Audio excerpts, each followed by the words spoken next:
Richard Tice joins me, Deputy Leader of Reform UK and MP for Boston and Skegness, who asked his social media followers to help make this the biggest petition ever in the UK. Richard, very good evening. You are whistling in the wind. You do know that, don't you? Why not? I mean, you've got to be ambitious in any walk of life here, you included. And so this is, so far, it is without question the fastest growing petition that I'm aware of, unless some of your brilliant listeners can correct me. And I think what it is a sign of the rapid collapse in confidence in this government. And it's about creating pressure on the governing party. And in a sense, that is actually how our politics works, isn't it? In that the opposition parties and people who are not happy try to put pressure on the government to say, look, yes, this isn't going very well. People are not very happy.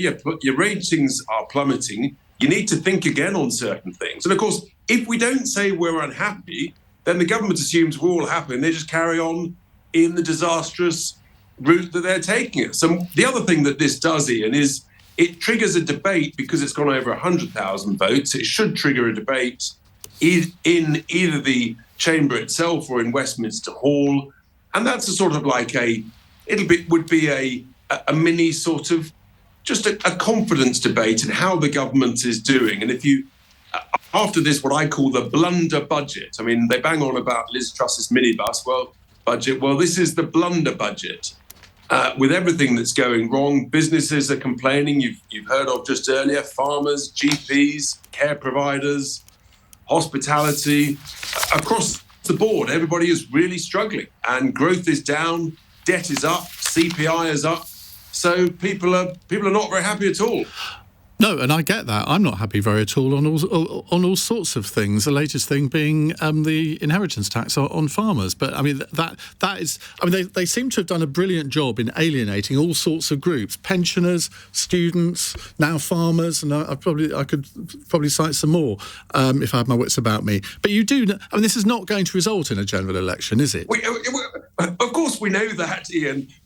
But it is all part of. It's just different ways to create pressure, to create a sense of recognition amongst the governing party that maybe this is not going very well. Maybe they've made some mistakes and maybe they do actually need to listen.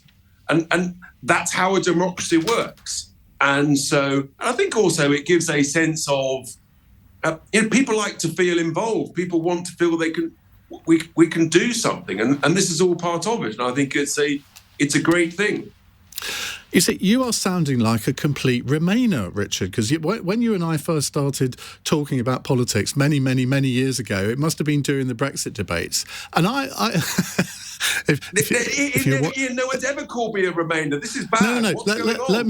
Let me explain. Because there was a petition then calling for a second Brexit referendum, which I was obviously vehemently against, as were you.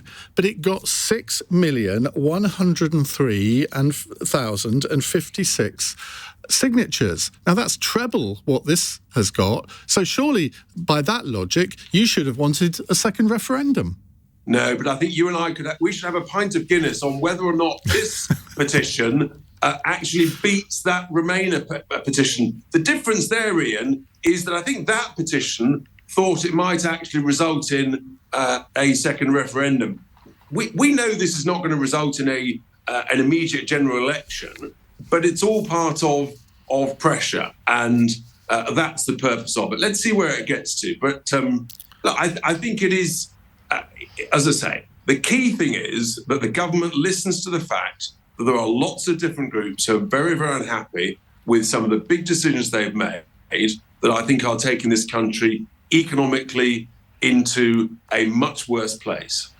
But they show no sign of making any meaningful U-turns on any of the issues that you've just outlined, which indicates, I mean, in some ways, that's a good thing. I mean, Margaret Thatcher was very against doing U-turns. Remember the U-turn, if you want to, the lady's not for turning. Well, I can't quite imagine Keir Starmer delivering a similar line like that. But so far, he and Rachel Reeves have shown no sign that they're going to bow to public opinion.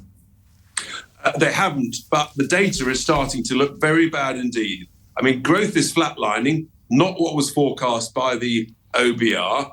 Debt is much higher. Debt figures out last week are much higher than the OBR was forecasting. Inflation is higher than the OBR was forecasting. And all of this data is looking bad. And I tell you what, if this continues in this direction, then the bond markets are going to get very anxious very quickly. And then the government will have to think seriously again about the direction of travel.